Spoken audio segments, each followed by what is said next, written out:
आज सुबह एक बार फिर आपका धन्यवाद करते हैं कि हमारे साथ आप जुड़े हैं। हम लोग दिव्य आश्रय वाराणसी से आपके लिए परमेश्वर के भजनों को गाने जा रहे हैं और हम चाहते हैं जब हम लोग भजन गाएं आप हमारे साथ जुड़े ताकि पवित्र आत्मा का सामर्थ अनुभव करें, क्योंकि उसका वचन जीवित है और जब उसकी स्तुति हम लोग करते हैं स्वर्ग खोलकर जीवित परमेश्वर हमारे बीच में उतर आता है।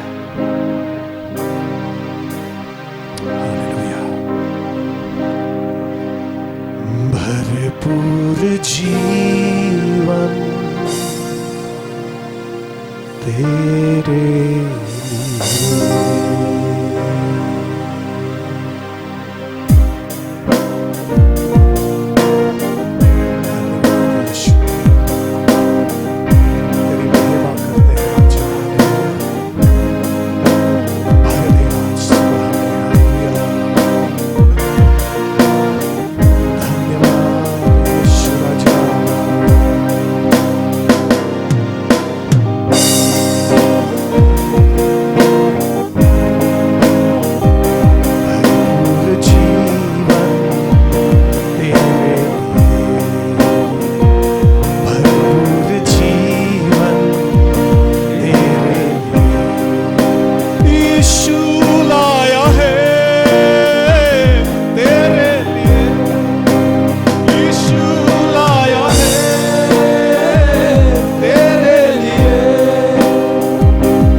आइए उसके पास आज प्रभु से कहे, प्रभु मुझे भर दीजिए अपने जीवन से आज। भरपूर जीवन तेरे भरपूर जीवन तेरे यीशु लाया है तेरे लिए, यीशु लाया है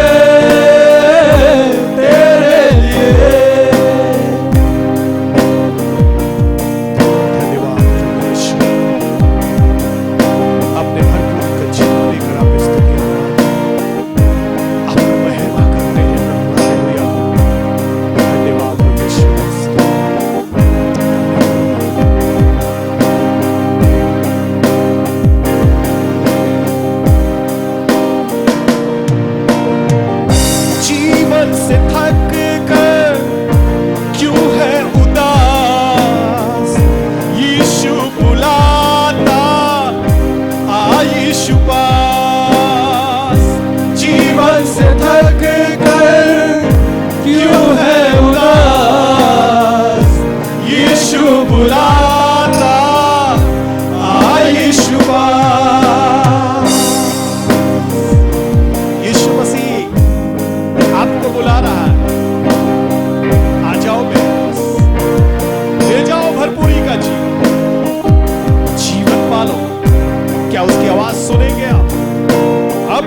यीशु लाया है तेरे लिए भरपूर जीवन तेरे लिए, भरपूर जीवन तेरे लिए यीशु लाया है तेरे लिए, यीशु लाया है तेरे लिए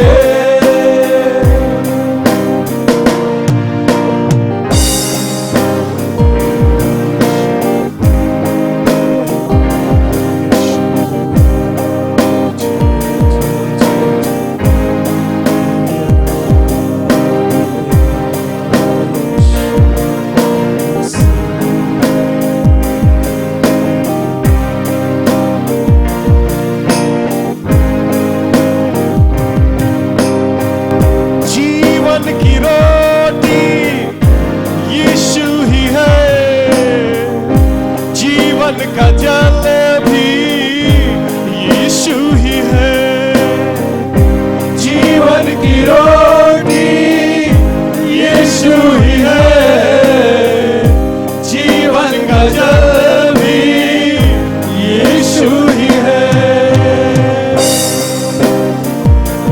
तो आया और उसने कहा जीवन की रोटी मैं हूं, जो मुझे खाए वो कभी भूखा नहीं रहे, जीवन का जल मैं हूं, मुझको पिएगा तो कभी प्यासा नहीं हो।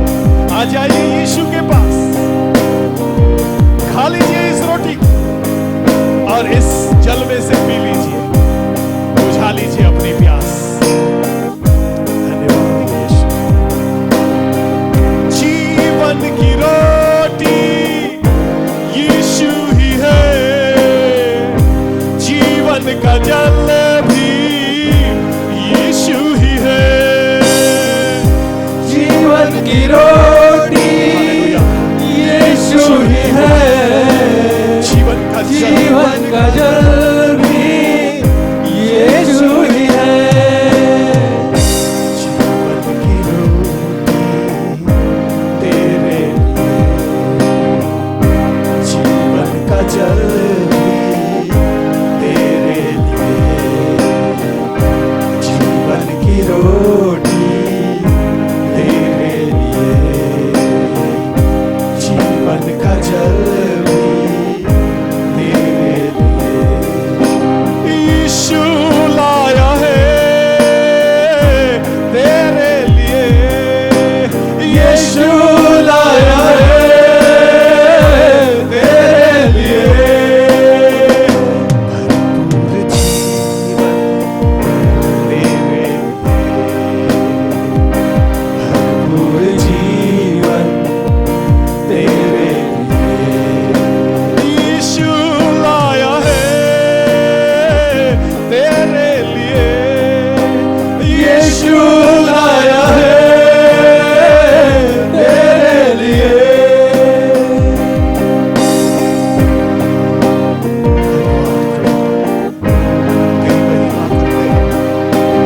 जीवन के जल जीवन की रोटी जिससे आप मुझे तृप्त कर रहे हैं।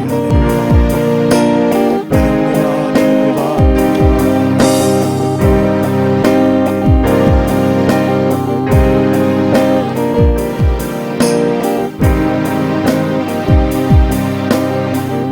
यीशु बुलाता तुझको, आ यीशु पास, जीवन के जल से पीकर बुझा अपनी प्यास।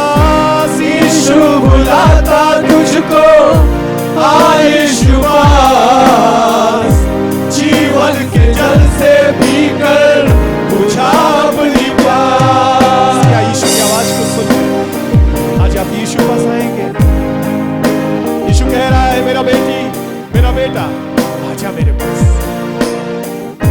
आइए यीशु को अपना जीवन सौंप दीजिए, आपके लिए वो जीवन का जल लेकर आया है। धन्यवाद हो यीशु मसीह। यीशु बुलाता तुझको, आ यीशु पास, जीवन के जल से पी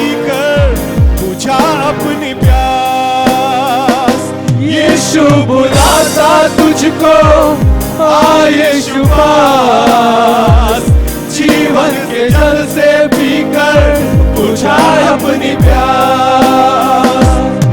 यो सजीवन तेरे लिए, यो सजीवन तेरे लिए। यीशु लाया है तेरे लिए, यीशु लाया है तेरे लिए।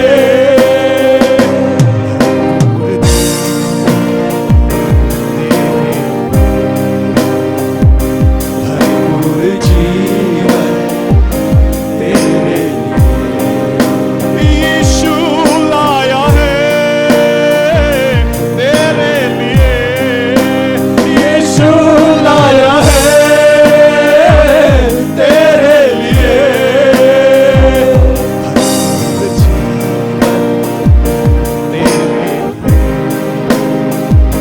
खुशियों सा जीवन तेरे, जीवन की रोटी तेरे, जीवन का जल भी तेरे, नदियों सा जीवन तेरे। यीशु लाया है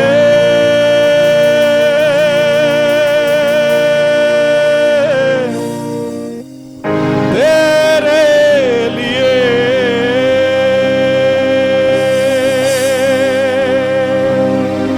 यीशु लाया है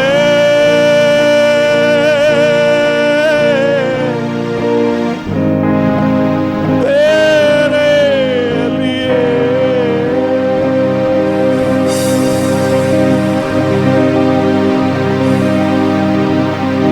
जिस जीवन को यीशु मसीह लेकर के आया था वो भरपूरी का जीवन है।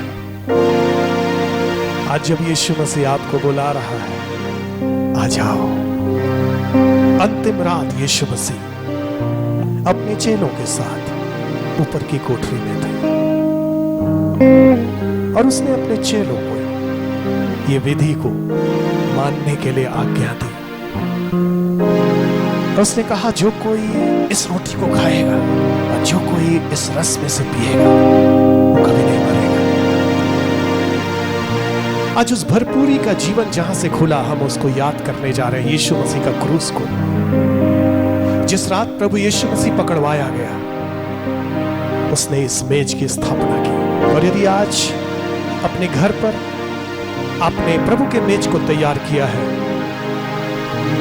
जो रोटी और रस आपने तैयार किया है, उस मेज पर अपना हाथ आप रखिए और इस मेज की आशीष के लिए मैं इस समय प्रार्थना करने जा रहा हूं। प्रभु यीशु आपका धन्यवाद करते हैं इस पवित्र मेज के लिए जो हम पापी के लिए और मानव समस्त मानव के लिए आपने सजाया प्रभु। और प्रार्थना कर रहे हैं इस रोटी के लिए, छू लीजिए प्रभु। इस रस के लिए छू लीजिए प्रभु, पवित्र कर दीजिए प्रभु। और जितने भी लोग अपने घरों में इस मेज को तैयार किए हैं और इस समय इस मेज में शरीक होने जा रहे हैं, परमेश्वर अपनी अभिषेकता और शांति और चंगाई उनको प्रदान कीजिए। जिस रात प्रभु यीशु मसीह पकड़वाया गया, उसने रोटी ली और परमेश्वर को धन्यवाद करके उस रोटी को उसने तोड़ी और अपने चेलों को दिया और कहा, लो इसे खाओ। यदि आपने अपने घर में रोटी तैयार किया है तो उसे अपने हाथ में इस प्रकार उठा लीजिए। प्रभु हम आपका धन्यवाद करते हैं जितने भी लोग अपने हाथ में रोटी उठाए हुए इस समय। प्रभु यीशु मसीह, ये रोटी आपके देह का रूपक है, जिस देह को साथ आप इस दुनिया में आए और आपने कहा जो कोई मुझे खाएगा वो कभी भूखा नहीं होगा। और प्रभु जब इस रोटी से हम लोग अपने में ग्रहण करते हैं तो आपकी देह की सामर्थ हमारे अंदर प्रवेश करे और हर एक लोग जो मेरे साथ ऑनलाइन इस प्रभु के मेज में शामिल है, आपका पवित्र आत्मा उनको छुए। आइए इस समय प्रभु के देह को याद करते हुए, जो देह आपके लिए और मेरे लिए कलवरी क्रूस पर चढ़ा, इस रोटी को एक साथ अपने में हम लोग ग्रहण करेंगे।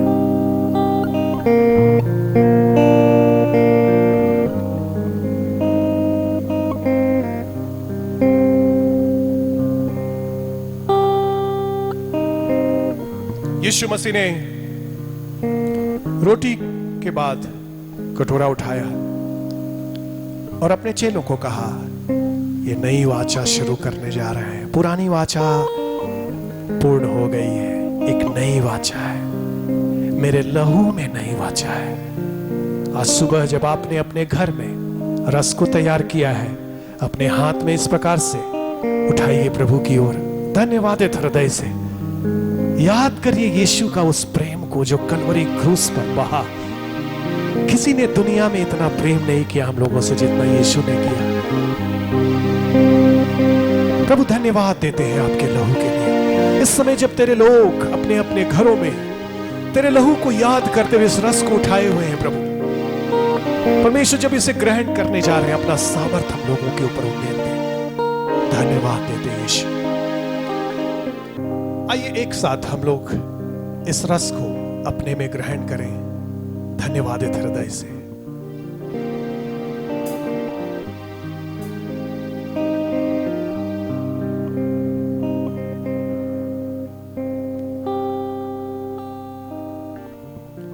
जीवन की रोटी यीशु ही है, जीवन का जल यीशु ही है, जीवन की रोटी यीशु ही है, जीवन का जल यीशु ही है। आइए प्रभु की आराधना में दूसरे गीत को हम लोग गाएंगे। भला है प्रभु की आराधना करना, आनंद की बात है जब जिंदा परमेश्वर के पास हम लोग आते हैं। हमारे साथ मिलकर के इस गीत को गाइए और प्रभु के आशीष और उसके स्पर्श को महसूस कीजिए।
अमल करके। यीशु मसीह हमारे लिए इस दुनिया में आ गया, दास का स्वरूप उसने धारण कर लिया आपके लिए और मेरे लिए। आइए उसके प्रेम से भर जाए, उसके मोहब्बत से अपने दिल को सजा ले, उस अनोखा प्रेम को गला लगा ले जो क्रूस पर उसने दिखाया।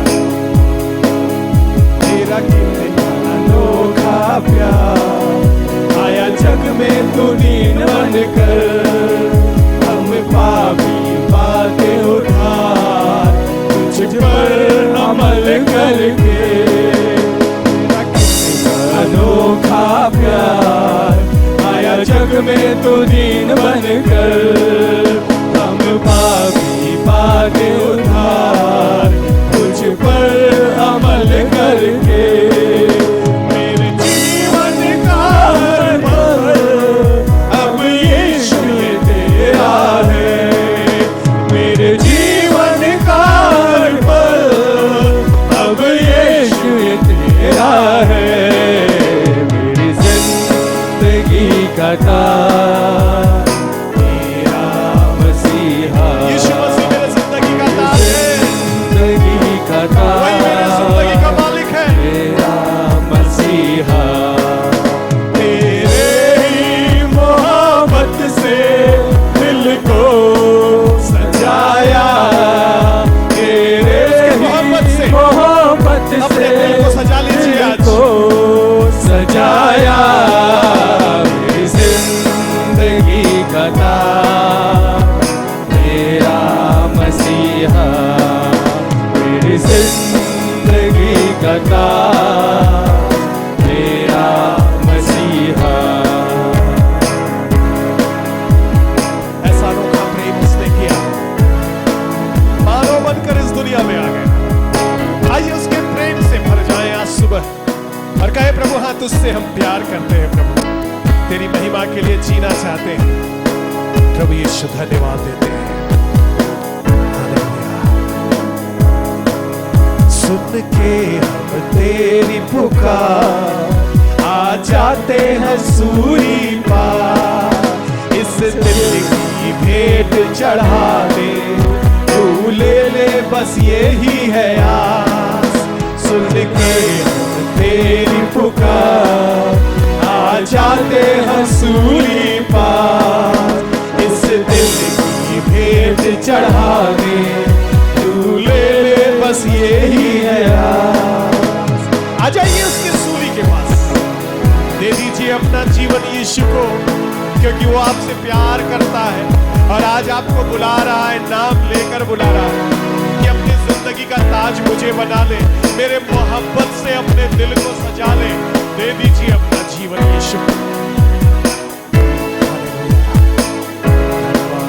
सुन के हम तेरी पुकार आ जाते हैं सूली पास, इस दिल की भेंट चढ़ा दे तू ले ले बस यही है आस। सुन के हम तेरी पुकार आ जाते हम सूली पास, इस दिल की भेंट चढ़ा के तू ले ले बस यही है आस। मेरे जीवन का हर पल अब यीशु ये तेरा है, मेरे जीवन का हर पल अब यीशु ये तेरा है। मेरी जिंदगी का ताज तेरा यीशु मसीह मसीहा, मेरी जिंदगी का ताज है।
आइए अपनी जिंदगी का ताज बना लीजिए इसको।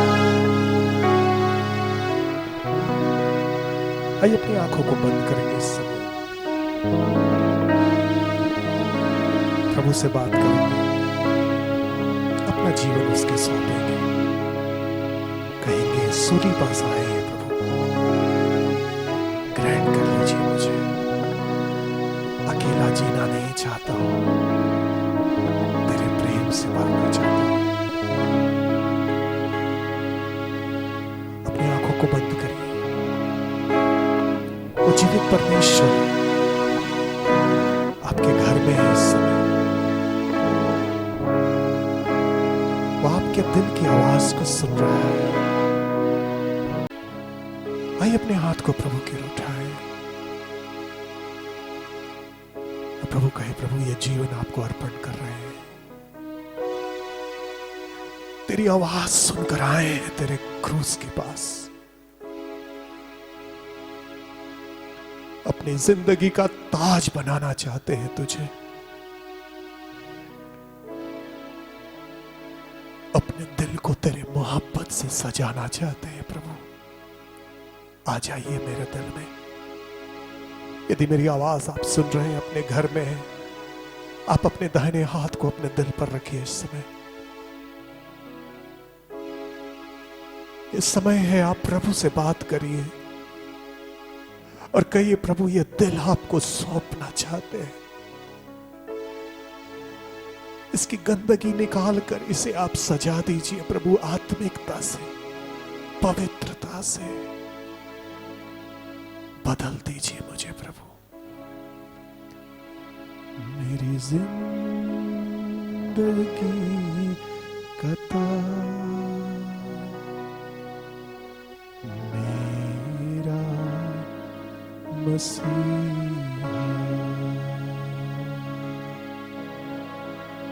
यदि आपने इस साधारण सी प्रार्थना को मेरे साथ किया तो यीशु मसीह आपके दिल में प्रवेश किया है, वो आपका ताज है। और आज सुबह उसके लिए जीवन जीने के लिए अपने आप को प्रतिबद्ध कीजिए, प्रतिज्ञा कीजिए, प्रभु तेरे साथ हम चलेंगे। आइए इस समय प्रार्थना करेंगे हम लोग। बहुत सारे लोग दुखी हैं इस दुनिया में। हम सबको मालूम है कोरोना वायरस का महामारी किस कदर हमें भयभीत करके रखा है। पूरी दुनिया मृत्यु के छाया में पाई जाती है और वचन में लिखा है, जब कलीसिया नम्र होकर प्रार्थना करती है, गिड़गिड़ाती है उस जीवित ईश्वर से जो स्वर्ग और पृथ्वी का मालिक है, तो वचन बताता है वो हमारी प्रार्थना सुनता है। आइए अपनी आंखों को बंद करेंगे और इस समय पीड़ित लोगों के लिए, दुखित लोगों के लिए, कष्ट में पड़े लोगों के लिए प्रार्थना करेंगे। पवित्र परमेश्वर, आपका धन्यवाद करते हैं क्योंकि आप जिंदा परमेश्वर हैं। हम धन्यवाद करते हैं क्योंकि आप प्रार्थना सुनने वाला परमेश्वर हैं। हम धन्यवाद देते हैं क्योंकि आप हमारी प्रार्थना पर अपना कान लगाने वाला परमेश्वर हैं। हम धन्यवाद देते हैं क्योंकि हमारे दिल की बात को आप समझने वाला परमेश्वर हैं। हमारे होठों पर प्रार्थना आने से पहले आप समझ जाते हैं आपके बेटे और आपकी बेटी की क्या जरूरत है प्रभु। और आज सुबह प्रभु जी, मैं आपके सिंहासन के सामने आकर हाथ फैलाया हूं प्रभु, गिड़गिड़ाता हूं प्रभु, आपसे मांगता हूं प्रभु, क्योंकि आप ही हमारा सहारा है। आप ही शक्तिशाली प्रभु है, महाशक्तिशाली प्रभु है, सर्वशक्तिमान परमेश्वर है, अद्भुत परमेश्वर है। जब सारे रास्ते बंद हो जाते हैं, आपका रास्ता केवल खुला रहता है प्रभु, और आप नित्य हमें अपने पास आने देते हैं। और आज प्रभु आपकी कलीसिया के रूप में हम सभी मिलकर के इस समय आपसे विनती कर रहे हैं, इस महामारी से इस दुनिया को बचाए प्रभु। इस महामारी से जो समस्या दुनिया में आ गई है प्रभु, हे परमेश्वर अपना अनुग्रह भेज दीजिए इस दुनिया में। जो लोग पीड़ित हैं इस समय हॉस्पिटल में है प्रभु, हे परमेश्वर आप उन्हें छू लीजिए और चंगाई दे दीजिए प्रभु। जो लोग परमेश्वर अपने घर में क्वारंटाइन है प्रभु, जिन्होंने अपना नौकरी खो दिया प्रभु, जिनका पे 50% कट गया प्रभु, बहुत सारे लोगों का पढ़ाई छूट गया प्रभु, बहुत सारे लोगों का बिजनेस ठप हो गया प्रभु। इस कठिन समय में महाशक्तिशाली परमेश्वर आप अपनी महान शक्ति को प्रकट कर दे प्रभु। कहां जाएं आपको छोड़कर, आपके वचन में लिखा है, आप ही के पास अनंत जीवन का वचन है। इस मृत्यु के छाया में हमें जीवन चाहिए प्रभु। जितने भी लोग मेरी आवाज सुन रहे हैं प्रभु, अपने अपने घरों में, यदि किसी के परिवार में कोई भी समस्या है, इस समय मैं विश्वास कर रहा हूं प्रभु कि आप उस समस्या से छुटकारा देने जा रहे हैं। यदि कोई बीमार है, यीशु के नाम से बीमारी को निकलने के लिए बोलते हैं। यदि किसी के भी परिवार में आंतरिक कलह है, तनाव है, यीशु के नाम से संबंध जुड़ने के लिए बोलते हैं, क्योंकि तेरे वचन में लिखा, जो बोलेगा हो जाएगा। धन्यवाद हो प्रभु यीशु आपका। धन्यवाद देते, सारी प्रार्थना आपने सुन ली। यीशु मसीह के नाम से ये प्रार्थना मांगते, सुन लीजिए और ग्रहण कर लीजिए। ऐसा ही हो। आपका स्वागत करते हैं एक बार फिर से दिव्य आश्रय के इस रविवार आराधना में। परमेश्वर का वचन सुनने जा रहे हैं हम लोग, और जब परमेश्वर का वचन हम लोग सुनेंगे, विश्वास करिएगा, वो जीवन की रोटी रूपी वचन जो हमारे हाथ में है, वो हमारे अंदर प्रवेश करेगा। विश्वास करिएगा, चमत्कार होने जा रहा है। आपके मन को प्रभु बदलने जा रहा है, आपके विचार को प्रभु बदलने जा रहा है, एक नया विचार देने जा रहा है, एक आशीषमय कार्य करने जा रहा है आपके परिवार के लिए, आपके व्यक्तिगत जीवन के लिए, आपके कार्यस्थल के लिए, आपके पढ़ाई के लिए, आपके करियर के लिए। परमेश्वर एक अद्भुत कार्य करने जा रहा है।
दिव्याश्रय वाराणसी से फिर और एक बार हम लोग आपका स्वागत करते हैं इस रविवार की आराधना में। हम लोग ने आराधना की, परमेश्वर की उपस्थिति को हमने अनुभव किया, प्रभु के मेज में हम लोग ने शामिल हुए और प्रभु का आश्चर्य कर्म को हम लोग ने देखा, कैसे प्रभु ने अपने उस शरीर को हमारे लिए, आपके लिए दे दिया, अपने लहू को आपके लिए, हमारे लिए बहा दिया। और आज इस समय परमेश्वर के वचन से सुनने का समय है। क्या हम लोग तैयार है? अगस्टिन ने ऐसा एक बार कहा, O God, you have made us for yourselves and our hearts are restless until they rest in you. हे ईश्वर, आपने हमें आपके लिए बनाया है और हमारा हृदय, हमारा आत्मा जब तक विचलित है तब तक आप में हम समा न जाएं। और आज सुबह में यदि आप विचलित है, आज परमेश्वर आपके लिए अपने वचन लेकर आया है। विश्वास करिए, प्रभु आपके लिए आज एक भविष्यवाणी को रखा है जिसके लिए आप इंतजार कर रहे हैं। यदि आपका प्रार्थना है, प्रभु हमसे बात करिए। प्रभु विश्वास करिए, आज प्रभु हर एक से बात करेगा। आइए सुबह के मनन के लिए हम लोग निकाले यशाया उसका 44 अध्याय और उसका 3 पद। Isaiah 44 and verse 3। इसमें इस प्रकार का लिखा है, क्योंकि मैं प्यासी भूमि पर जल और सूखी भूमि पर धाराएं बहाऊंगा। मैं तेरे वंश पर अपनी आत्मा और तेरी संतान पर अपनी आशीष उंडेलूंगा। हालेलुया। आइए सब आप लोग अपने आंखों को बंद करें और प्रार्थना करें। प्रभु हम आपको धन्यवाद देते हैं, आप जीवित हैं प्रभु, आप हमारे मध्य में हैं। जितने लोग हमारे साथ मिलकर आज सुबह में इस वचन के मनन कर रहे हैं, प्रभु यीशु इस आराधना में हमारे साथ शामिल है। प्रभु हम प्रार्थना करते हैं, हर एक को प्रभु अपने आत्मा से भरिए। आज आपका वचन को हम लोग सुनने पाए प्रभु, यीशु के नाम से मांगते हैं, ऐसा ही। फिर से एक और हम लोग पढ़ेंगे यशाया उसका 44 अध्याय और 3 पद। इसमें इस प्रकार लिखा है, क्योंकि मैं प्यासी भूमि पर जल और सूखी भूमि पर धाराएं बहाऊंगा, मैं तेरे वंश पर अपनी आत्मा और तेरे संतान पर अपनी आशीष उंडेलूंगा। परमेश्वर का ये जीवित वचन है और परमेश्वर आज हमसे और आपसे इस वचन से बात करने जा रहा है। आज मेरा विषय है प्यास। प्यास ऐसा एक चीज है जो हर एक के जीवन में हमने अनुभव किया। यदि हम देख नहीं पाते हैं तो कोई ऐसा दृश्य होगा जो कभी हम लोग उसको समझ नहीं पाएंगे। ऐसी यदि हमारे पास हाथ नहीं है तो ऐसे बहुत सारा चीज है जिसको हम कर नहीं पाएंगे। मगर हमको नहीं लगता ऐसा कोई व्यक्ति होगा इस दुनिया में जिसको प्यास कभी नहीं लगा। हम लोग सब व्याकुल है इस अनुभव से, जब प्यास लगती है कैसे होता है। और दुनिया में बहुत ऐसे प्यास है जिसके बारे में आज हम लोग देखेंगे। यहाँ वचन में जब परमेश्वर अपने इज़राइल के उस लोगों को कह रहा है, प्यासी भूमि पर मैं जल बरसाऊंगा, ये केवल जो बारिश जो हो रही है सूखी भूमि पर उसके बारे में परमेश्वर नहीं कह रहा है, मगर एक और चीज है जहां परमेश्वर यहाँ संकेत कर रहा है। यदि पूरा वचन को आप पढ़ेंगे उसमें लिखा है 4 बातों को वहां यशाया भविष्यवक्ता करता है। पहला है प्यासी भूमि पर परमेश्वर जल को बरसाएगा। दूसरा, सूखी भूमि पर धाराएं को बहाएगा, rivers will flow into dry land. और तीसरा, तेरे वंश पर मैं अपनी आत्मा को उंडेलूंगा और तुम्हारे संतान पर मैं अपना आशीष को उंडेलूंगा। जब परमेश्वर का वचन यहाँ प्यास के लिए कहता है, ये कैसा प्यास है? क्योंकि एक प्यास जो हम लोग जानते हैं वो है जो पानी के लिए जो प्यास लगती है। बहुत गर्मी के क्षेत्र में जो लोग रहते हैं, विशेषकर बनारस जैसे जिस जगह पर हम लोग रहते हैं, हम लोगों को मालूम है प्यास क्या होता है। जब लू चलती है गर्मी के समय में, दोपहर के समय जब बाहर से हम लोग वापस आते हैं या बाहर कहीं जा रहे हैं, हम लोगों को मालूम है उस धूप के कारण हमारा गला सूख जाता है, होठ सूख जाता है। लगता है अभी कोई भी जितना भी अच्छा भोजन उस समय आपके सामने आ जाए, आप सब चीज को हटा देंगे और बोलेंगे मुझे एक ग्लास पानी चाहिए। प्यास ऐसा चीज है, सब चीज को हमसे बुला देता है और केवल वो प्यास जब तक नहीं बुझता है हम शांत नहीं होते, तृप्त नहीं होते। मगर आज हम लोग बात करेंगे वो प्यास के बारे में नहीं जो ये शारीरिक प्यास है। हमारे और आपके जीवन में ऐसे बहुत प्यास है जो दिखाई नहीं देता है। आप पूछेंगे तब मेरा प्यास क्या है? क्योंकि हम हर एक के पास एक प्यास है, केवल पानी पीने का प्यास नहीं, हमारे एक के जीवन में एक प्यास होता है। तो आप कैसे पता चलेगा क्या चीज है आपका प्यास और मेरा प्यास? जैसे हमने बताया गर्मी के समय में अब बाहर गए या धूप में है, तब आपको लगेगा अब मुझे पानी चाहिए। जैसे आप उस पानी का ग्लास को उठाते हैं और पानी पीते हैं, जब पानी पीने के बाद जो अनुभव आपको होता है वो है आपको प्यास को दर्शाता है। कोई भी चीज जिसको आप जब करते हैं, ये करने के बाद जो मन में, दिल में आपको ऐसा महसूस होता है अब इससे बढ़कर और कुछ भी नहीं चाहिए, वही आपका प्यास है। मैं एक व्यक्ति के बारे में पढ़ रही थी, एक सच्ची घटना है। वनासिस एक बहुत बड़ा ग्रीक बिजनेसमैन थे। वो ग्रीक देश में वो रहते थे। उनके बहुत संपत्ति थी, बहुत ही आलीशान, बहुत अनगिनत संपत्ति था उनके पास। और उनके पास एक बेटी थी। और जब उस घटना को हम पढ़ रहे थे उसमें लिखा था उस 24 साल का जब उस बेटी हुई, उसने 3 शादी किया और उसके बाद भी अपने जीवन में जब संतुष्टि नहीं पाई, उसने अपने जीवन को समाप्त कर लिया। और उस लड़की के बारे में ऐसा लिखा है वो बहुत ही उसके पिताजी की बहुत ही प्रिय थी और इसीलिए जो कुछ उसका मन का ख्वाहिश था उसको पापा उसको पूरा करते थे। और उस समय में ये जब हम बता रहे 30-40 साल का पहले की बात है, उस समय में जिस देश में वो रहती थी वहाँ जो उसका पसंदीदा ड्रिंक था जो पीती थी वो नहीं मिलता था, वो केवल अमेरिका में मिलता था। और वहाँ वो लेखक लिखता है उस ड्रिंक को खरीदने के लिए उसका अलग से एक फ्लाइट जाती थी केवल उसको ड्रिंक को खरीद कर लाने के लिए। मगर तो भी उतना आलीशान जीवन के बाद भी उस महिला ने 24 साल में अपने जीवन को समाप्त कर लिया। बहुत बार हम सोचते हैं हमारे पास बहुत पैसा हो जाएगा, हमारे पास बहुत धन संपत्ति हो जाएगी, हमारा प्यास बुझ जाएगा। क्योंकि बहुत लोगों का प्यास है जितना से जितना हम पैसा कमा लें, जितना से जितना हम अपने जीवन में कमा लें तो वो काफी है। कुछ लोग का प्यास ये है सुंदरता, जितना अपने आप को संवार सकते, जितना अपने आप को सुंदर बना सकते हैं। क्योंकि वो लोग सोचें जितना मैं सुंदर दिखूंगा या दिखूंगी लोग हमको वाहवाही करेगा, वो मुझे संतुष्टि देता है। और ये आपका प्यास है। हो सकता है आपका प्यास है, आप सोच रहे हैं मुझे एक ऊंचे पद पर पहुंचना है, मैं कुछ भी करूं मुझे जीवन में ऊंचे पद पर पहुंचना है, ऐसा पद पर पहुंचना जब लोग हमको देखेगा बोलेगा वाह इसने सच में कठिन मेहनत किया, परिश्रम किया और उस जगह पर पहुंच गया।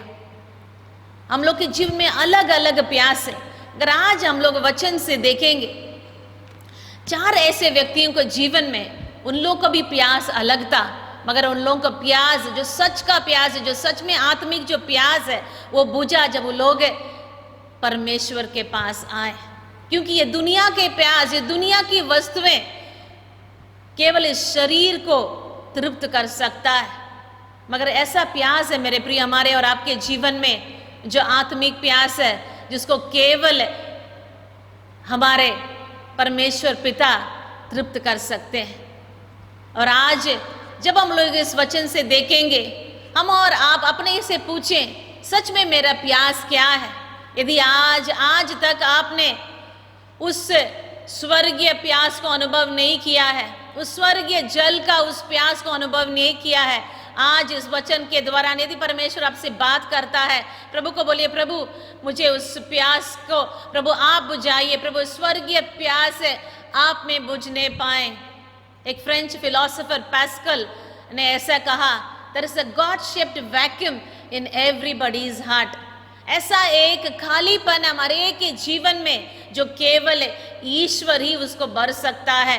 और आज सुबह में जब हम लोग देखेंगे जैसे इजरायली लोगों को परमेश्वर ने अपने वाणी सुनाया, प्यासी भूमि पर मैं जल बरसाऊंगा, इट वॉज अ प्रॉमिस, ये प्रतिज्ञा था परमेश्वर उन लोगों के लिए किया। मगर हम लोग को मालूम है उन लोगों के जीवन को जब हम लोग देखते हैं, यिर्मयाह के नबी के किताब उसका 2 अध्याय और 13 पद को आप पढ़ेंगे, वहां यिर्मयाह नबी ने कहा इजरायली लोग को देखकर, उसमें लिखा है 2 अध्याय का 13 पद, क्योंकि मेरी प्रजा ने 2 बुराइयां की है।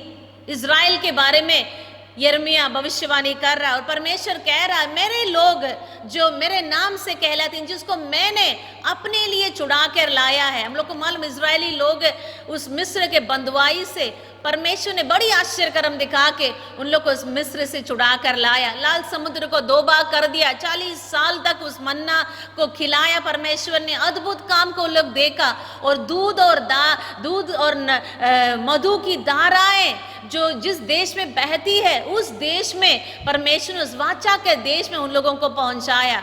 मगर जैसे उन लोगों के जीवन में आशीष बढ़ने लगी, जैसे जैसे उन लोगों के जीवन में उन लोगों का जरूरत पूरा होने लगा, वचन में लिखा है वो लोग परमेश्वर से दूर हो गए। और इस रीति से वो लोग दूर हो गए, परमेश्वर का हृदय टूटा हुआ है जब वो यिर्मयाह के द्वारा इस भविष्यवाणी को करता है। 2 अध्याय के 13 पद इसमें लिखा है, क्योंकि मेरी प्रजा ने 2 बुराइयां की है। ध्यान से सुनिएगा, 2 बुराई क्या है, क्या चीज है जो लोग ने परमेश्वर के विरुद्ध में जो बुराई की है। उन्होंने मुझ बहुत जल के सोते को त्याग दिया है और उन्होंने हौद बना लिए, वरन ऐसा हौद जो टूट गया है और जिनमें जल नहीं रुक सकता। दो चीज इजरायली लोगों ने यहां किया। पहला चीज, परमेश्वर का अपने जीवन से उन लोग ने हटा दिया। जो जीवन का सोता है, जो जीवन का नदी है, उसको अपने जीवन से लोग ने हटा दिया और उसके बदले में एक डुप्लीकेट को बना दिया। और हम लोग को उनको अच्छे से मालूम है, इस दुनिया में हर चीज का एक डुप्लीकेट होता है। जब हम लोग कोई सामान खरीदने जाते हैं, विशेषकर बनारस में, हम लोग को 10 बार हम लोगों को उसको उलट पुलट करके देखना पड़ता है। नाम तो लिखा होगा आपको क्रॉम्पटन, मगर देगा आपको कोई बनारस का बनाया हुआ चीज। नाम तो लिखा होगा आपको गोदरेज, मगर मिलेगा आपको दूसरा चीज। क्योंकि हम लोग बहुत ही सफल है इस चीज में, जो सच्चाई है उसको डुप्लीकेट करने में, जो ओरिजिनल है उसके लिए एक डुप्लीकेट बनाने में। और यहाँ इज़राइल के लोग परमेश्वर को छोड़कर परमेश्वर के उस जगह पर अपने लिए कुछ ऐसा डुप्लीकेट परमेश्वर को लोग ने बनाया। और क्या वो लोग बनाया? उस जीवन का सोता, जिससे हमेशा 24 घंटा 12 महीना जो सोता जो उमड़ आता है, उस सोता को वो लोग ने छोड़ दिया और अपने लिए हौद बना लिया। और वरन ऐसा हौद जो टूट गया है और जिनमें जल नहीं सकता। वहाँ उसमें यदि आप इंग्लिश बाइबल में पढ़ेंगे, उसमें लिखा है क्रैक्ड सिस्टर्न्स, जिसमें बाहरी रूप से देखने में तो वो हौद बहुत सुंदर लग रहा है, इसमें हाँ बहुत पानी बच सकता है, मगर उस हौद में ऐसा अनदेखी क्रैक है जिससे पानी, जितना भी आप पानी भर रहे हैं उसमें वो पानी निकल जाए। इज़राइल के जीवन ऐसा ही था।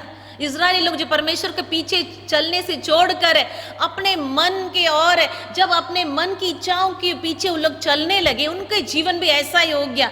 बहुत बार हमारे जीवन में जितना भी हम कमा रहे हैं, परिवार में रुक नहीं रहा, जितना भी हम हंस रहे हैं, मगर हम जब अकेले हो जाते हैं हमारे जीवन में शांति नहीं है। बहुत बार हम बहुत अन्य चीज़ों में ढूंढते हैं, क्या मेरे जो प्यास जो हमारे अंदर जो लगी है उसको बुझा सकता है, कोई ऐसा अन्य चीज़ परमेश्वर को छोड़कर मेरे प्रियो और कोई चीज़ नहीं है हम और आपको इस जीवन में संतुष्टि दे सकता है। जैसे आप कितना भी महंगा आप ठंडा को आप पी लेंगे, मगर एक ग्लास ठंडा पानी को यदि आप पिएंगे, जो संतुष्टि वो सादा पानी दे सकता है आपको, वो कितना भी महंगा से महंगा ठंडा है, पेप्सी कोई भी चीज़ है, वो आपको नहीं देगा।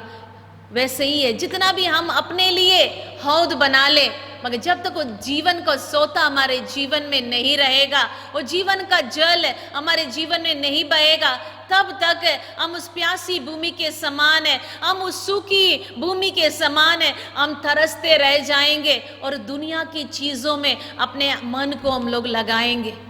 हम लोग निकालें यूहन्ना उसका 4 अध्याय, वहाँ एक प्यासी स्त्री के बारे में एक वर्णन है। क्यों प्यासी स्त्री? क्योंकि उसका कोई नाम नहीं दिया गया है, मगर वहाँ लिखा है वो पीने के लिए पानी भरने के लिए आई थी, इसीलिए she was a woman who was thirsty. कौन पानी भरने को जाएगा? जो संतुष्ट है या जिसका पानी का जरूरत है। इस स्त्री के बारे में जब हम लोग पढ़ते हैं, इसका कोई नाम नहीं था, ये केवल लिखा वो सामरी स्त्री थी। और जब वो पानी भरने के लिए उस दिन वो निकली, उसको नहीं मालूम था वो जीवन के लिए, उसके जीवन के लिए एक महत्वपूर्ण दिन होगा, उसका जीवन का उलट पुलट कर रख देगा।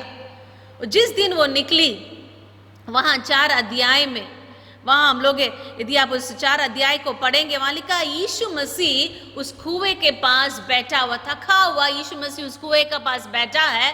और जब स्त्री आती है उसके पास, वो 10 पद यदि आप जब 9 पद उसमें लिखा है, उस सामरी स्त्री ने उससे कहा, जब यीशु मसीह उसको देकर कहते हैं मुझे प्यास लग रही है, मुझे पानी पिला, तब वो सामरी स्त्री उसको देकर कहती है, तू यहूदी होकर मुझ सामरी स्त्री से पानी क्यों मांगते हो? क्योंकि यहूदी और सामरी में कोई संबंध नहीं, कोई व्यवहार नहीं रखता। यहूदी के लिए सामरी लोग अछूत लोग थे, उन लोग से कोई संबंध नहीं रखता था। मगर यीशु मसीह यहूदी जाति में पैदा हुआ। जब वो स्त्री बोले तुम यहूदी होकर हमसे कैसे पानी मांग रहा है? और एक महत्वपूर्ण वहाँ बात को यीशु मसीह उससे बोलते हैं। 10 पद उसमें लिखा है, यीशु ने उत्तर दिया, यदि तू परमेश्वर के वरदान को जानती और यह भी जानती कि वह कौन है जो तुझसे कहता है मुझे पानी पिला, तो तू उससे मांगती और वो तुझे जीवन का जल देता। वहां 3 चीज उस स्त्री के बारे में लिखा है जिसको वो नहीं जानती थी। पहला, she didn't know who is talking to her, कौन है वो व्यक्ति। यीशु मसीह कह रहा है यदि तुमको मालूम हो मैं कौन हूं। बहुत बार हम और आप कलीसिया में तो आते हैं, एक हो सकता है जो दुनिया के बना हुआ धर्म में तो है, मगर सच में क्या हम उस ईश्वर को जानते हैं जो आपको और हमको बनाकर इस दुनिया में भेजा है? क्या उस ईश्वर के साथ वो संबंध है आपका और मेरा जो हम और आपको बनाया है? इस स्त्री केवल पानी लेने के लिए आई थी, मगर यीशु मसीह वहां 3 चीजों को उसके बारे में बता रहा है। वो खुद उसके बारे में मालूम नहीं था, वो नहीं जानती है कौन है वो सच्चा जो चीज जो उसको उस जीवन में संतुष्टि दे सकता है। और उसमें लिखा है दूसरा, यदि तू जानती वो कौन है तुझसे ये कहता है, और क्या है उसके पास जो हमको संतुष्ट कर सकता है? What is that thing that God has that can satisfy us? यदि अब 14 पद को पढ़ेंगे, उसमें लिखा है 13 पद से, यीशु ने उसको उत्तर दिया, जो कोई ये जल पिएगा, मगर जो जल इस दुनिया का चीजों से जब आप अपने आप को हम भरने का कोशिश करते हैं, अपने आप को हम संतुष्ट करने का कोशिश करते हैं, इसमें लिखा है उसको फिर प्यासा होगा। जो भी ये दुनिया का जल पिएगा मेरे प्रियो, कितना भी जल हम पी लें फिर हमको प्यास लगेगी, फिर हमको पीना पड़ेगा। मगर यीशु मसीह यहाँ कहते हैं उस स्त्री को देकर, परंतु जो कोई उस जल में से पिएगा जो मैं उसे दूंगा वह फिर अनंत काल तक प्यासा ना होगा, वरन जो जल मैं उसे दूंगा वह उसमें एक सोता बन जाएगा और अनंत जीवन तक उमड़ता रहेगा। हालेलुया। जो इस दुनिया की चीजें हैं केवल शारीरिक प्यास को मिटा सकता है, मगर वो आत्मिक प्यास को केवल ईश्वर ही मिटा सकता है मेरे प्रिय। और यीशु मसीह कहते हैं जो जल मैं दूंगा तुम्हारे लिए वही जल है जिसके बारे में यशायाह ने भविष्यवाणी की, और उसने कहा प्यासी भूमि पर परमेश्वर उस जल को बरसाएगा, फिर वो भूमि कभी प्यासी नहीं होगी। वही बात यीशु मसीह स्त्री के पास कहते हैं, क्योंकि ये स्त्री ने बहुत कोशिश की है अपने प्यास को बुझाने के लिए। कैसे मालूम? यदि आप उस घटना को आगे पढ़ेंगे, उसमें लिखा है जब यीशु मसीह उससे कहते हैं जाओ अपने पति को बुला ले आओ, वो कहती है मेरे पास पति नहीं है। तब यीशु मसीह वहां कहते हैं 18 पद में, क्योंकि तू 5 पति कर चुकी है और जिसके पास तू अब है वह भी तेरा पति नहीं है, यह तूने सच ही कहा। जब वो बोलती है मेरे पास कोई पति नहीं है, यीशु मसीह कहता है हाँ तुम ठीक बोलती है, क्योंकि तुम इस जो प्यास तुम्हारे अंदर है उसको बुझाने के लिए, उसको संतुष्ट करने के लिए तुमने बहुत सारे दुनिया के चीजों में तुमने ढूंढा। इस स्त्री She was searching for relationship. वो सोची संबंध बनाएंगे, लोग मेरे जीवन में आएगा, लोग मुझे प्यार करेगा तो मेरा प्यास बुझ जाएगा। मगर उसमें लिखा है 5 पति को कर चुकी थी, अब छठा व्यक्ति के साथ वो रह रही थी। वो सोची हम आदमी पर आदमी बदलेंगे तो मेरा प्यास बुझ जाएगा, हो सकता है ये व्यक्ति ठीक नहीं मेरे लिए, इसलिए इसको छोड़कर दूसरा व्यक्ति। फिर वो कुछ दिन उस व्यक्ति के साथ रही, फिर सोची नहीं ये व्यक्ति भी मुझे संतुष्ट नहीं कर रहा है, इसको छोड़कर तीसरा। ऐसे 5 वो कर चुकी थी, अब छठा व्यक्ति के पास वो रह रही थी। ये केवल सामरी स्त्री का कहानी नहीं मेरे प्रियो, ये दुनिया के बहुतों का कहानी यही है। हम इस दुनिया की चीजों से अपने प्यास को बुझाने के लिए कोशिश करते हैं, मगर ये दुनिया के रिश्ते, ये दुनिया के चीज हमारे उस आत्मिक प्यास को कभी नहीं बुझा सकता। यीशु मसीह उस दिन उससे मुलाकात किया और उस दिन उस स्त्री का प्यास को यीशु मसीह ने बुझाया, क्योंकि यीशु मसीह जो जल देता है वो हमें कभी प्यासा नहीं होने देगा। हालेलुया। जो यीशु मसीह हमें आशीष देगा, जो यीशु मसीह हमें संतुष्टि देता है, वो कोई और चीजों में, अन्य चीजों में, इस दुनिया की चीजों में नहीं है। दूसरा व्यक्ति जिसके बारे में बाइबल में वर्णन है, जिसने जो प्यास था उसके जीवन में, ओता पतरस। यदि आप लूका रचित सुसमाचार को देखेंगे, वहां यीशु मसीह एक बार झील के किनारे जाता है और शिक्षा देने लगता है। जब भीड़ ज्यादा हो जाती है, वहां 2 नाव खड़ा है और उसमें एक नाव शिमोन पतरस का है। 5 अध्याय लूका उसका 5 अध्याय पहला पद से पढ़ेंगे। जब यीशु मसीह उसके पास जाता और कहता है, शिमोन थोड़ा सा तुम्हारा नाव मुझे चाहिए, जब मैं खड़े होकर तुम लोगों को प्रचार कर सकता हूं। तो शिमोन ने अपना उस नाव को यीशु मसीह को दिया। यीशु मसीह उस पर खड़े होकर लोगों को शिक्षा दिए। शिक्षा देने के बाद वहां हम लोग वचन में पढ़ते हैं, जब यीशु मसीह उस नाव में चढ़ा तो शिमोन और उसके साथी लोग निराश होकर अपने जाल को लोग धो रहे थे। वो लोग रात भर उन लोग ने मछली मारा और एक भी मछली उन लोग ने पाया। शिमोन का प्यास था उसका मछली। वो सोचा जितना हम कमाए इस दुनिया में, जितना हम अपने जो प्रोफेशन जो कार्य वो कर रहा था उसमें हम जितना भी मेहनत करें, वो मेरा प्यास वो बुझा देगा। मगर उस दिन उसको नहीं मालूम था, जो व्यक्ति उससे मिलेगा, जो परमेश्वर उससे मुलाकात करेगा, वो व्यक्ति है वो मछली से ज्यादा उसको उस संतुष्टि देने वाला है। जब शिमोन से यीशु मसीह कहते हैं चलो जाल गहरी डालो शिमोन, तब वो यीशु मसीह को देखकर कहता है, प्रभु हमने तो 5 पद में, हे स्वामी हमने सारी रात मेहनत की है और कुछ नहीं पकड़ा। बहुत बार हम बहुत मेहनत करते, इधर उधर हम ढूंढते हैं अपने प्यास को क्या चीज से बुझाएं। कुछ लोग अपने प्यास बुझाने के लिए शराब का डंडा को इस्तेमाल करता है, कुछ लोग वो अपने प्यास को बुझाने के लिए ड्रग्स का इस्तेमाल करता है, कुछ लोग प्यास को बुझाने के लिए नाना प्रकार का और अन्य चीजों को इस्तेमाल करते हैं। मगर मेरे प्रियो, ऐसा प्यास है ये दुनिया के वस्तुओं से नहीं मिट सकता है। वही प्यास के साथ उस दिन शिमोन पतरस था। बोला, प्रभु रात भर हम लोग ने मछली को पकड़ने का कोशिश की, रात भर जीवन भर प्रभु इतना सालों से मेरे प्यास को बुझाने के लिए मैंने कोशिश किया, मगर मेरे प्यास नहीं बुझा। मगर ये आपके कहने से जरूर मैं जाल डालूंगा। मगर यदि आप उस कहानी के आगे पढ़ेंगे, उसमें लिखा जैसे उसने जाल को उस गहरे पानी में जाकर उस जाल को डाला, वचन में लिखा इतना मछली उस लोग ने पकड़ा, लोग का नाव डूबने लगा। मगर 11 पद महत्वपूर्ण पद है इस पूरे घटना का, शिमोन पतरस का जीवन का। 11 पद पढ़ेंगे, उसमें लिखा है, और वे नावों को किनारे पर ले आए और सब कुछ छोड़कर उसके पीछे हो लिए। हालेलुया।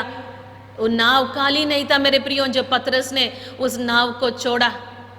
वो नाव में मछली भरा हुआ था, मगर वो समझ गया था ये मछली से मेरा प्यास नहीं बुझ सकता, ये दुनिया के वस्तुओं से मेरे प्यास नहीं बुझ सकता है। मेरे प्यास बुझेगा तो केवल वो जीवन का जल है जो यीशु मसीह देता है, जो यीशु के साथ जो संबंध है उसी से मेरा प्यास बुझेगा। इसलिए उसमें लिखा उस सब चीजों को छोड़कर, वो नाव में जितना जो मछली भरा नाव को भी छोड़कर वो यीशु मसीह के पीछे चला गया, क्योंकि सच्चा प्यास बुझाने वाला केवल ईश्वर है। हम अपने कमाई से अपना जो कार्य हम करते हैं इस दुनिया के कार्य में हम अपने प्यास को नहीं बुझा सकते हैं। तीसरा व्यक्ति जो बहुत प्यासी था और उसका प्यास था अपना धर्म के काम में। वो इतना व्यस्त था, वो सोचा ये मेरे धर्म के कामों से मैं अपने प्यास को बुझा लूंगा। यदि गलातियों की पत्री उसका 1 अध्याय आप निकालेंगे, उसमें वो व्यक्ति कहता है अपने बारे में, 13 पद, 1 अध्याय का 13 पद, यहूदी मत में जो पहले मेरा चाल चलन था उसके विषय तुम सुन चुके हो कि मैं परमेश्वर की कलीसिया को बहुत ही सताया और नष्ट करता था। वो सोच रहा था, पौलुस सोच रहा था, मैं धर्म के लिए बहुत जलनशील हूँ, मैं धर्म का कार्य करके मैं मेरे प्यास को बुझा सकता हूँ। मगर 14 पद में लिखा है, अपने बहुत से जाति वालों में से मेरी अवस्था के थे यहूदी मत में अधिक बढ़ता जाता था और अपने बाप दादों की परंपराओं के लिए बहुत ही उत्साही था। अपने बाप दादों से चला रहे परंपराओं में हम लोग फंसे हुए हैं और हम लोग सोच रहे ये हमें तृप्त करेगा, ये हमें धार्मिक कार्य को करते हैं, चर्च जाना या कोई भी अन्य चीजों को पर्व मनाना, हम लोग सोचते हैं इसको करेंगे तो हमारा प्यास बुझ जाएगा। मगर पौलुस उस दिन जब दमस्कू के रास्ते में वो जा रहा था, यीशु मसीह उससे भेंट करता है। जैसे सामरी स्त्री से यीशु मसीह ने भेंट किया और उसका प्यास को बुझाया, जैसे शिमोन पतरस से यीशु मसीह ने भेंट किया, उसके प्यास को बुझाया, वैसे इस पौलुस के पास परमेश्वर पहुंच जाता है। और वहां लिखा उस दमस्क के रास्ते में जब उस घोड़े पैर से गिर जाता है, उस अगम्य ज्योति में यीशु मसीह का आवाज को सुनता है वो, तब वो पहचान लेता है मेरा प्यास मेरा धर्म का कार्यों में करके मेरा प्यास नहीं बुझ सकता है। मेरा प्यास बुझेगा तो यीशु मसीह को मेरे जीवन में आना है, वो जीवन का जल है, वही मेरे जीवन में मेरे प्यास को बुझाएगा। और चौथा अंतिम व्यक्ति जिसके बारे में हम लोग सब जानते हैं, लूका उसका 19 अध्याय में उसका वर्णन है। वो ऐसा प्यासी व्यक्ति था जो हम और आपके समान था। वो सोचता था इस दुनिया के जितना भी धन है उस धन को कमा लेंगे तो मेरा प्यास बुझ जाएगा। वो अपने धन, अपने भाई लोगों को, अपने साथी जो यहूदी लोग था उन लोगों को लूट लूट कर अपने घर में धन और संपत्ति को इकट्ठा किया था। वो प्यासी व्यक्ति था। मगर जिस दिन उसने सुना यीशु उसके गांव पर आ रहे हैं, वो उसको प्यास वो कितना भी कोशिश किया पैसा से, रुपया से अपने प्यास को बुझाने के लिए, मगर उस दिन उसको मालूम हुआ नहीं, एक और प्यास है जो ये दुनिया की चीजों से, इस दुनिया की वस्तुओं से बुझ नहीं सकता है। जिस दिन वो पेड़ पर चढ़ गया मेरे प्रियो, और वहां से यीशु मसीह को देखने के लिए वो प्रयास कर रहा था। वचन में लिखा है, यदि लूका इसका 19 अध्याय आप पढ़ेंगे, उसमें लिखा है यीशु मसीह उसके पास आ गया और उसके पास खड़ा होकर कहता, जक्कई आओ, आज तुम्हारा प्यास बुझाने का दिन है, आओ तुम्हारे घर में मैं जाना चाहता हूँ। और वचन में लिखा जैसे जक्कई यीशु मसीह का आवाज को सुनता है और उतरता है उस पेड़ से, वो अपने पुराने जीवन से और यीशु मसीह के साथ एक शुरुआत करता है। वचन में लिखा जैसे यीशु मसीह उसके घर में प्रवेश किया, उसके जीवन में प्रवेश किया, तुरंत वो प्यासा आदमी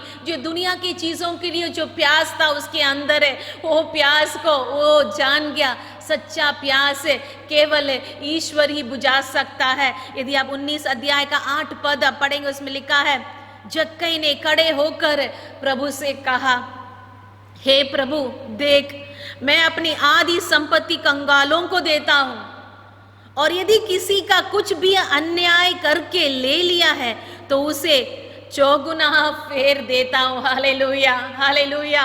जो प्यास उसका था इस दुनिया के दौलत के ऊपर, इस दुनिया के वस्तुओं के ऊपर, उस दिन जक्कई ने समझ लिया इन चीजों से मेरा प्यास बुझ नहीं सकता। मेरा प्यास बुझेगा तो केवल ईश्वर का वो जीवन का जल जब मेरे जीवन में आएगा तब मेरा प्यास बुझेगा। मेरे प्रियो, यीशु मसीह ने कहा, यदि आप यूहन्ना उसका 7 अध्याय और 37 पद को पढ़ेंगे, उससे बहुत ही महत्वपूर्ण घटना है जिसको यूहन्ना लिखता है।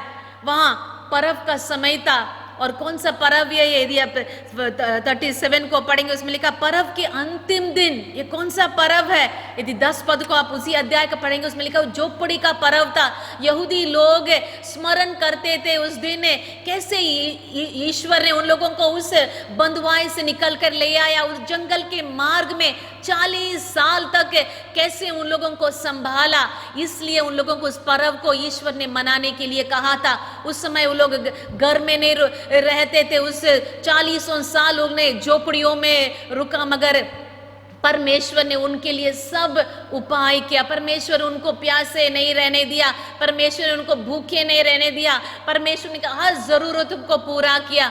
उसी को स्मरण करने के लिए परमेश्वर ने उन लोगों को आज्ञा दिया था, इस झोपड़ी को पर्व को तुम लोगों को मनाना है। झोपड़ी को पर्व में यहूदी लोग क्या करते थे मालूम? उन लोग अपने घर में नहीं रहते थे, घर के बाहर झोपड़ी बनाते थे पत्ते से और डालियों से, और उसमें 7 दिन तक उन लोगों को रहना है और 7 दिन उन लोगों को उस पर्व को मनाना है। ईश्वर को धन्यवाद देना, ईश्वर ने हमारे हर जरूरतों को पूरा किया। उस 40 साल ईश्वर ने हमें चलाया और और आगे भी वही चलाएगा। और उसी समय था जब उस पर्व के जब यहूदी लोग मना रहे थे, और एक विशेष बात थी जो वचन में नहीं लिखा है, मगर एक ट्रेडिशन था, एक रिवाज था यहूदी लोगों का। जब जब ये झोपड़ी का पर्व मनाया जाता था तो याजक लोग, जहाँ परमेश्वर का भवन था, मंदिर था, यरूशलेम मंदिर, वो एक पहाड़ पर बनी हुई थी।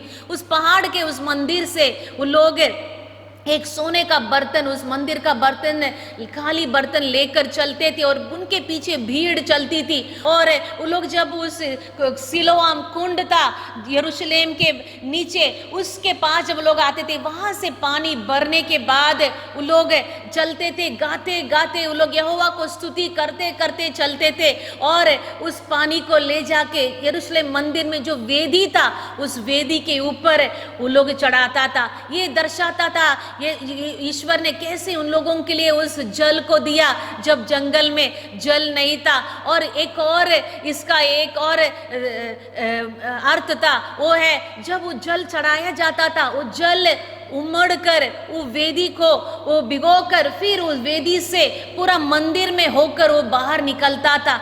इसका एक और अर्थ था, यहूदी लोग यीशु परमेश्वर उन लोग को चुना था पूरे विश्व के लिए, उन लोग प्रकाश दे, पूरे विश्व को परमेश्वर का उद्धार का एक कारण हो, परमेश्वर का आशीष यहूदी लोगों से पूरा विश्व में बहेगा। मगर यहूदी लोग ने उसको नहीं समझा। मगर उस अंतिम दिन जब वो लोग पानी, वो अंतिम दिन, उस समय वो लोग उस पानी को हो सकता वो लोग डाल रहे थे, उससे उस दिन याजक लोग मिलकर सब लोग वहाँ परमेश्वर की आराधना कर रहे हैं। तब वहाँ लिखा है 37 पद में, पर्व के अंतिम दिन जो मुख्य दिन था, यीशु खड़ा हुआ और पुकार कर कहा, यदि कोई प्यासा हो तो मेरे पास आए और पिए।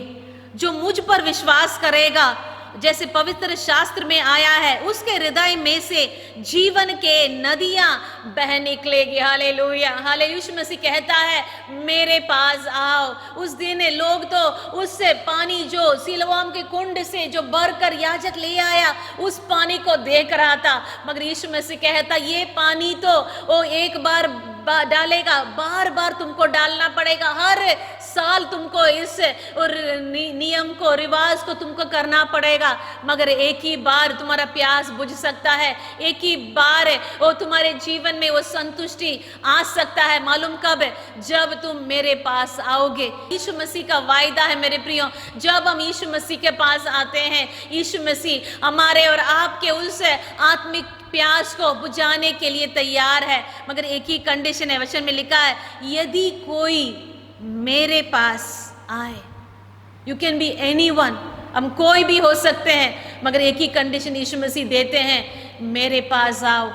क्या आप तैयार है यीशु मसीह के पास आने के लिए? क्या आप तैयार है? आपकी दुनिया में जो चीजों में आपने मन लगाया, प्यास बुझाने के लिए कोशिश किया, मगर आपको प्यास नहीं बुझा, तो ईश्वर आपको बुला रहा, आज आइए यीशु मसीह के पास है और अपना प्यास, यीशु जैसे कहते हैं, जीवन की नदियां तुम्हारे अंदर से बह निकले। केवल प्यास नहीं वो बुझाएगा मेरे प्रियो, ओ परमेश्वर है, हमारे अंदर से जीवन की नदियां बह निकलेगी। और आज वो आशीष प्रभु आपके लिए रखा है। और जैसे यशाया में जैसे हम लोग ने शुरू किया, उस वचन में 44 अध्याय का 3 पद में परमेश्वर ने वायदा किया था, प्यासी भूमि पर मैं जल बरसाऊंगा और सूखी वो भूमि पर मैं धाराएं बहाऊंगा। और केवल वो नहीं, परमेश्वर वहां आपके लिए केवल नहीं, वहां आपके पूरे परिवार के लिए, आपके पूरे पीढ़ी के लिए परमेश्वर का आशीष उसमें लिखा है, क्योंकि प्यासी भूमि पर जल और सूखी भूमि पर धाराएं बहाऊंगा और तेरे वंश पर अपनी आत्मा, हालेलुया, और तेरे संतान पर अपना आशीष उंडेलूंगा। यदि आज आप प्यासे हैं, परमेश्वर केवल आपको तृप्त करने के लिए नहीं बोल रहा मेरे प्रियो, यदि आप इस जीवन का नदी में डूबेंगे, यदि आप इस जीवन का नदी को अनुभव करेंगे, अपने अंदर ग्रहण करेंगे, ये केवल आपका प्यास नहीं, आपका परिवार और आपके पास आपकी पीढ़ी और हजारों पीढ़ी तक यीशु मसीह का वायदा है वो आपको प्यास को बुझा सकता, आपके संतानों पर आशीष दे सकते। यदि आप आज चिंतित है अपने परिवार के लिए, वो आप बोल सकते हैं हाँ प्रभु ने तो मेरे प्यास को बुझाया है, मैंने यीशु मसीह को जान लिया है, यीशु मसीह मेरे अंदर है, वो मेरे प्यास को उसने बुझाया है, मगर मेरे संतान है वो परमेश्वर से दूर है। मगर यदि आज आप है तो परमेश्वर आपको वायदा दे रहा है, इस वायदे को अपने लिए आप मांग लीजिए। परमेश्वर को बोलिए प्रभु आज हम मांग लेते हैं वचन मेरे लिए, प्रभु मेरे परिवार के लिए, केवल मैं नहीं प्रभु, मैं सूखी भूमि के समान जब मैं आया प्रभु आपने मेरे प्यास को बुझाया, मगर आपका वायदा है प्रभु मेरे संतान पर, ओ प्रभु यीशु राजा, प्रभु आप मेरे वंश पर भी प्रभु अपना आत्मा और मेरे संतान पर अपना आशीष उंडेलेंगे। आइए अपने आंखों को बंद करें और आज प्रार्थना करें प्रभु हमारे ऊपर आपका उस जीवन का नदी बहने पाए। यदि आज आप प्यासे आए प्रभु के पास, प्रभु आपको बुला रहा और कह रहा आओ मेरे पास, प्यासे लोगों आओ मेरे पास, मैं जीवन का जल दूंगा तुम्हें, ओ मैं तुम्हें तृप्त करूंगा, केवल तुमको नहीं तुमको भी और तुम्हारे वंश को, तुम्हारे संतानों पर ओ मेरा आशीष और मेरा आत्मा को मैं उंडेलूंगा। हालेलुया, धन्यवाद यीशु, धन्यवाद देते हैं प्रभु। हालेलुया, प्रभु हमें इसी समय प्रार्थना करते हैं प्रभु। हालेलुया, जितने लोग मेरे साथ मिलकर भी प्रार्थना कर रहे हैं प्रभु, यदि प्रभु इस दुनिया के चीज़ों से अपने प्यास को बुझाने के लिए उन लोग ने कोशिश किया है प्रभु यीशु, आप प्रभु अपना जीवन का नदी उंडेलिए उनके ऊपर प्रभु, वो सच्चा प्यास को बुझाने वाला केवल आप है प्रभु यीशु राजा। प्रभु आज प्रभु सुबह में प्रभु आप प्यास बुझाने वाला जीवन का नदी प्रभु हमारे हृदय में उंडेलिए प्रभु। हालेलुया, उतर आइए प्रभु। हालेलुया, उतर आइए प्रभु। हालेलुया, यदि कोई चिंतित है परेशान है अपने बच्चों के लिए प्रभु, हम आज जैसे आपके वचन में लिखा है प्रभु अपने संतान पर, अपने वंश पर प्रभु आप अपने आत्मा को उंडेलेंगे। आज हम प्रार्थना करते एक एक परिवार पर प्रभु। हालेलुया, एक एक व्यक्तिगत जीवन पर, बच्चों पर, उनके संतानों पर आपका आशीष, आपका आत्मा का भरपूरी होने पाए प्रभु। हालेलुया, धन्यवाद देते हैं प्रभु, धन्यवाद देते हैं प्रभु, यीशु के नाम से इस प्रार्थना को मांगते हैं, ऐसा ही। हालेलुया, विश्वास करते प्रभु ने आपसे बात किया है और प्रभु से मांगिएगा ये वचन जो प्रभु ने आपके लिए दिया है। प्रभु मेरे, केवल मेरे ऊपर नहीं प्रभु, मेरे वंश के ऊपर, मेरे संतान के ऊपर आप अपना आशीष उंडेलेंगे, अपना आत्मा उंडेलेंगे। और आज सुबह में अब सबको प्रभु का आशीष और अनुग्रह आपके साथ रहने के लिए हम लोग की प्रार्थना है और धन्यवाद देते हैं आपने हमारे साथ मिलकर आज इस ऑनलाइन आराधना में शामिल हुए।